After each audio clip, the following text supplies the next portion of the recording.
আছে একটি palazzo cutting করে দেখাবো যে কিভাবে আপনারা খুব সহজেই প্লাজো কাটিং করতে পারবেন।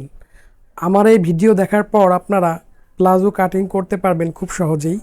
তো আশা করি ভিডিওটি না টেনে সম্পূর্ণ দেখুন, তাহলে বুঝতে পারবেন যে প্লাজো কিভাবে কাটিং করতে হয় খুব সহজে।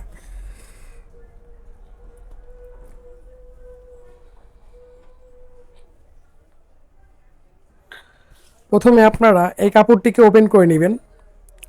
তো এখানে দুইটি পার্ট আছে, আমি এই কাপড়টিকে ওপেন করে নিয়েছি। তো এখন এই কাপড়টিকে আমরা ডাবলে ভাঁজ দিব, অর্থাৎ এই যে দেখেন এখানে 4টি পার্ট হয়েছে। এখানে আছে আপনার 1 2 3 4, অর্থাৎ 4টি পার্ট। এই পাশটা ওপেন আছে, কিন্তু এই পাশটা ওপেন নাই, এই মুখটা আটকানো আছে। তো আপনারা ঠিক এমনভাবে কাপড়টি নিয়ে নেবেন। এখানে 1.5 ইঞ্চি কাপড় একটা মার্জিন দিব।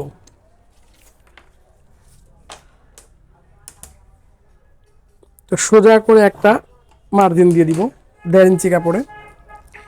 তো পায়ের ঘের যেহেতু আমরা 12 ইঞ্চি, তো সেইখানে আমরা 6 ডবল 12, অর্থাৎ যদি এখানে পায়ের ঘের 12 হয় তো সেইখানে আপনারা অর্ধেক দিবেন, অর্থাৎ ডাবলে মাপ। এটাকে কখনো সিঙ্গেলে মাপ হয় না, ডাবলে হয়।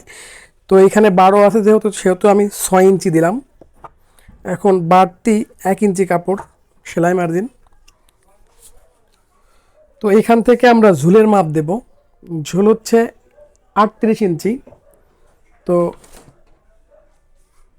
আমি 38 ইঞ্চিতে একটা মার্জিন দিলাম।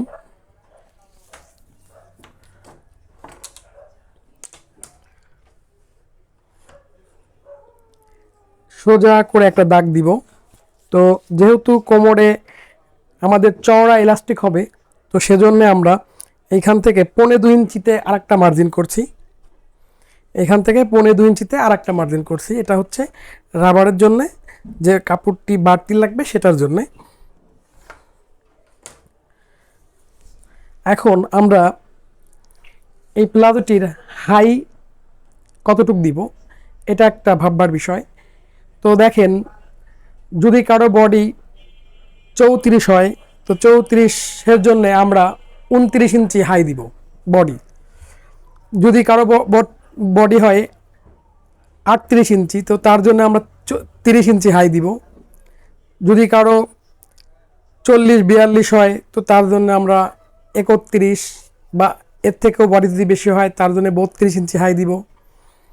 তো যেহেতু এটার বডি হচ্ছে 33 ইঞ্চি, তো আমি এইখান থেকে হাই দিব হচ্ছে 29 ইঞ্চি। তো 29 ইঞ্চি হাই দেওয়ার জন্য এইখানে মাপ আসবে ডাবলে, অর্থাৎ এই যে দেখেন এইখান থেকে এই সেলাই এই দাগ থেকে আমরা 14.5 ইঞ্চিতে একটা দাগ দিব, অর্থাৎ 14.5 ডবল হচ্ছে 29 ইঞ্চি। তো আমি এই 14.5-তে একটা মার্জিন দিলাম।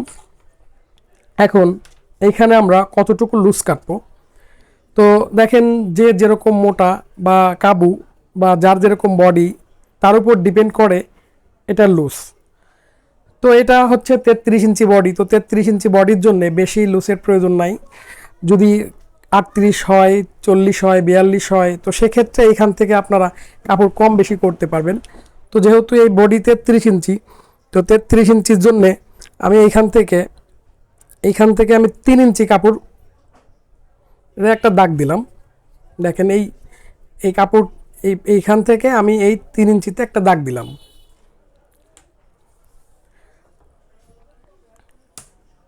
এখন দেখেন আমি শেপ কাটটিকে ঠিক এইভাবে ধরবো। এভাবে ধরে ঠিক এই শেপ কাটটি যেভাবে আছে রাউন্ড, আমি ঠিক এইভাবে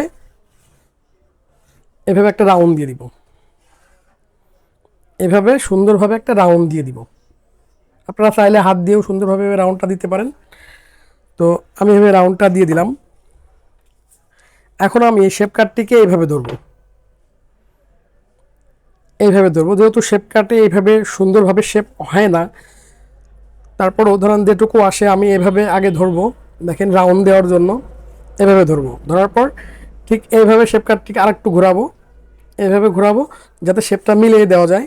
দেখেন এইভাবে আমি সুন্দরভাবে শেপটিকে মিলিয়ে দিলাম।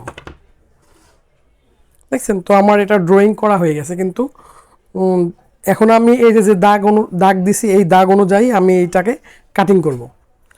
তো আশা করি আপনারা বুঝতে পারছেন। যদি কোথাও কোনো বুঝতে প্রবলেম হয় আপনারা আমাকে কমেন্ট করুন, আশা করি আমি কমেন্টে রিপ্লাই দিব। দেখেন এখন আমি এই দাগ যেভাবে দিয়েছি খুব সুন্দরভাবে আমি এটাকে কাটিং করব।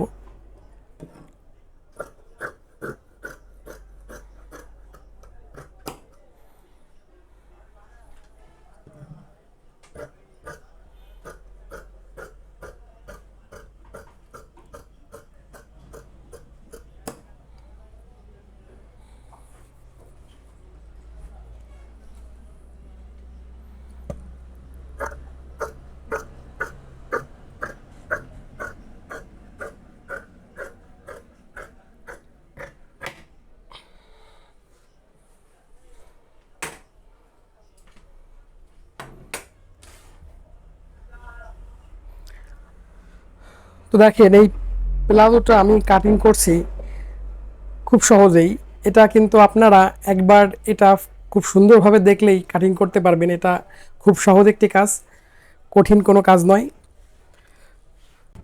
আমার ভিডিওটি যদি আপনাদের কাছে ভালো লেগে থাকে আমার ভিডিওটি লাইক, কমেন্ট, শেয়ার করুন এবং সাবস্ক্রাইব করে দিন। ধন্যবাদ, আজ এ পর্যন্তই। দেখা হচ্ছে পরবর্তী কোনো ভিডিওতে।